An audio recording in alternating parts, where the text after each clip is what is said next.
Good morning, everyone. What a lovely day in Hong Kong. And today we will be visiting the University Hall.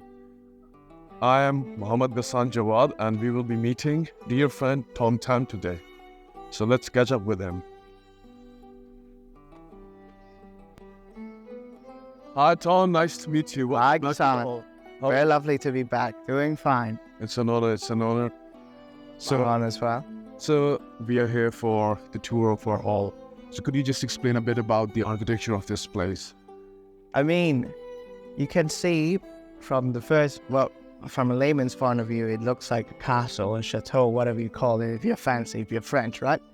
As it was in, I think, the years 1894 or something, when the French missionaries came and rebuilt it, expanded on the original architecture of Douglas Castle, which was actually built all the way back in 1861, Right. when the Scottish Taipan is the name for really successful businessman.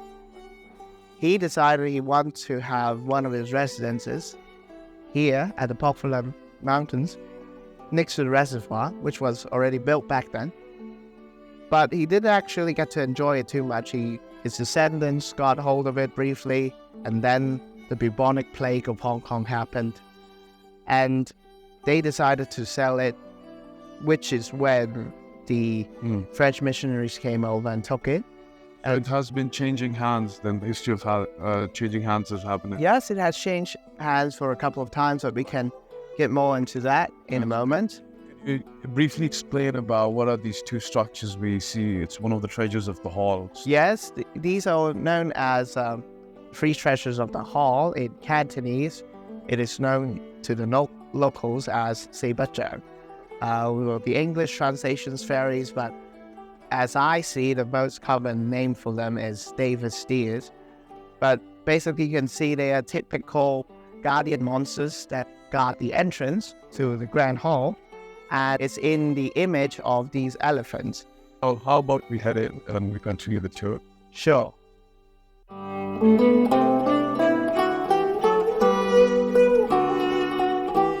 So Tom, for our tour, let's head directly into our newspaper room. Sure. Calvin has prepared some tea for us.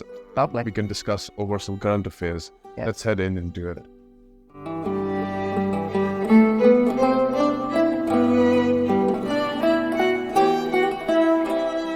Well, it was a great afternoon tea. Yes, it is. So let's head into the dining hall.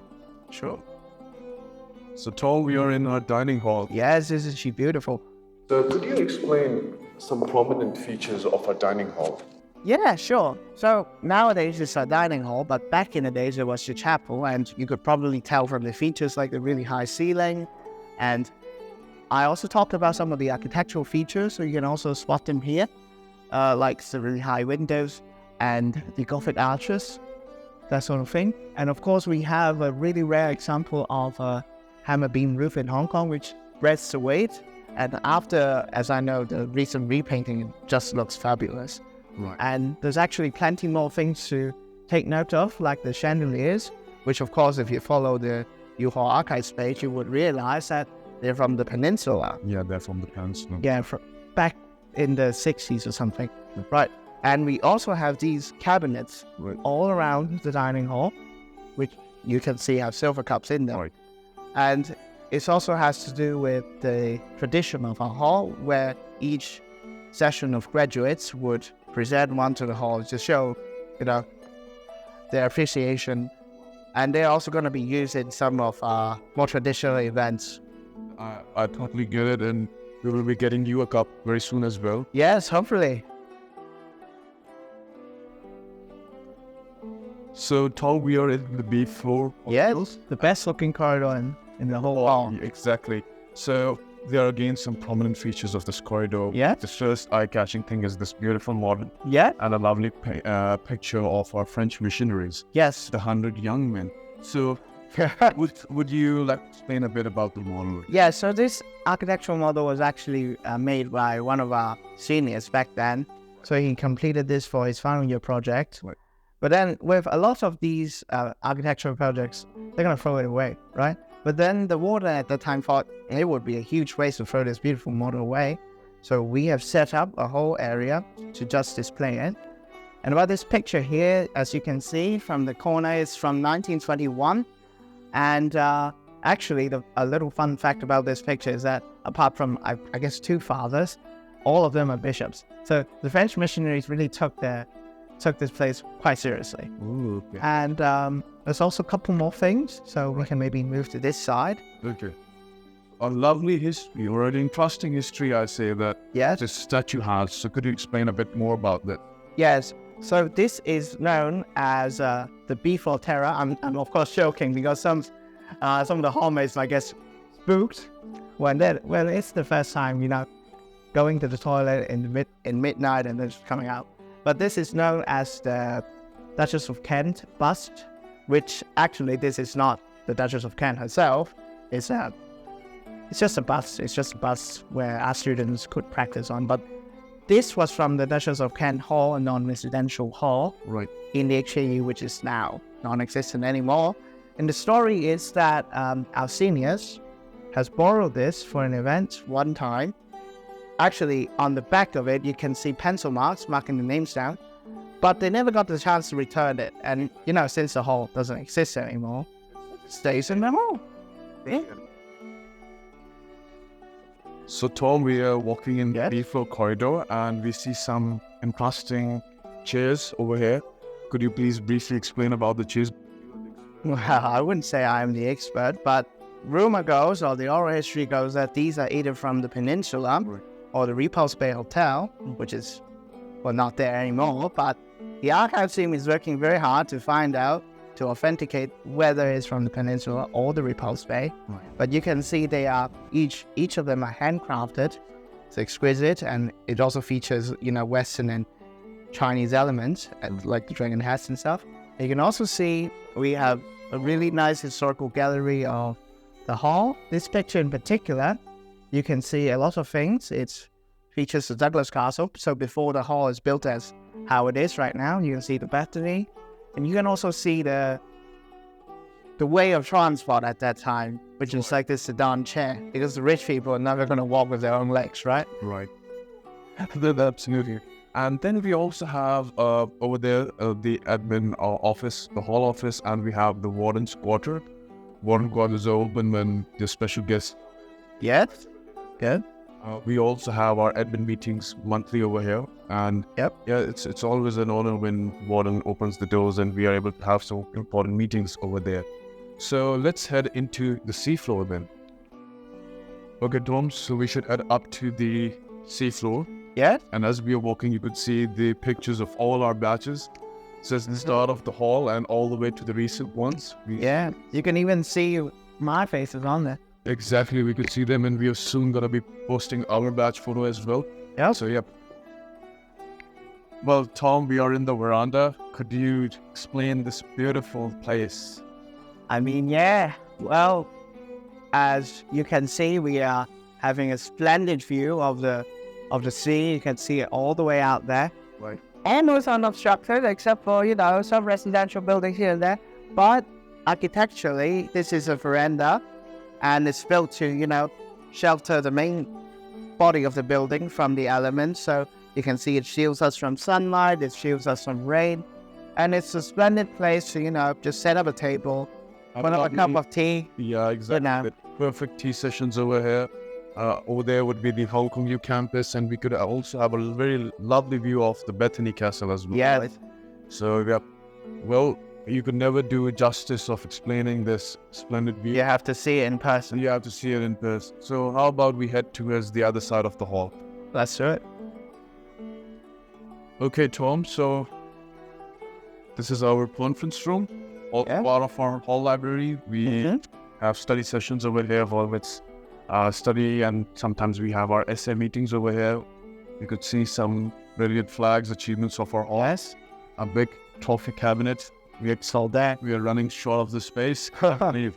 So yeah, and we could see some arches on this side.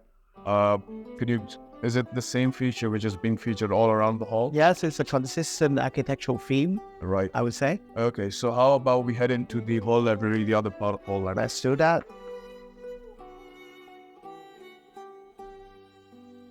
Right. So we're at the hall library. Since we actually did reorganization of this whole space, so you can see we have a nice couch here with all the books divided into categories. We have classics, whatever. It's all there. And also here would be a nicer view of the whole dining hall. You can see the roof and you can see the whole picture. Exactly, and we have the chandelier over here, and in last month we had a concert, and our hallmates were enjoying a lovely view of the dining hall by sitting over here. Yes, it's almost like a opera booth. Yeah. Opera booth, exactly.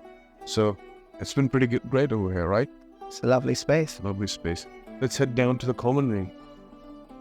And we are using the staircase, the second treasure of our all. Could you briefly tell about this golden staircase, which has not been golden anymore? Well, actually, it hasn't started as golden, and it actually was red back then, because our first hallmates were Malaysian Chinese. Right. And although they knew how to speak Cantonese, they didn't speak it with the best accent. And back then, it was painted red. And in Cantonese, that's Hong Tai, so they called it the red stairs. And eventually that got a little bit corrupted, and it went in from Hong Tai to Tong Tai, so it meant actually bronze staircase. But this is actually made of wrought iron. Okay. Let's head down to the common room then. Yes. Tom, we are finally in the common room. You could see, well arranged, well organized. Lovely. We have the table tennis over here. We have the 2 study rooms. We have the essay room, and we have the music room over there.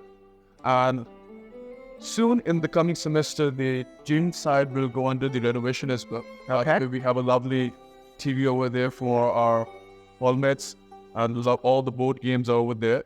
So yeah, let's head into the gym side. So Tom, we are in the gym section of the common room. Yeah. It's gonna soon go into the renovation as well. It will be the gym. We also have this snooker table over here. We have gym equipment on the right. Definitely in the future, we will be having cardio machines over there, a trough over here, because gym is very important. Our hallmates, they like to do the exercises. All about gains, we never lose. But apart from this cheekiness, could you tell us about the arches? Yes, of course. Because this actually, before it was converted into a common room, it was a crypt, and right above it was the chapel. Right. And the chapel, as you can imagine, is quite heavy. So we need a way to support all that weight, right? So you can see here on the ceiling that there are these ribbed vaults, as we call it. So like our ribs, they evenly spread the weight to the pillars here, the colonnades. Right. So it really supports it well. Structure. It's not only an aesthetic choice, but of course it is one of the most stunning examples of ribbed vaults in Hong Kong. It helps to maintain the integrity of the structure as well. Yes. That's brilliant. Okay. So now let's head up back to the entrance of the hall. We are moving towards the end of our tour. Right.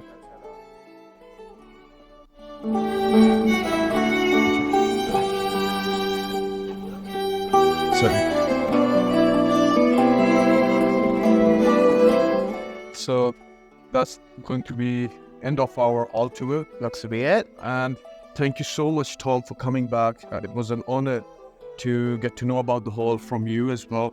The last time the whole tour was given by Jason Wong, but this was really a tour that was requested and you delivered. Thank you so much. Pleasure.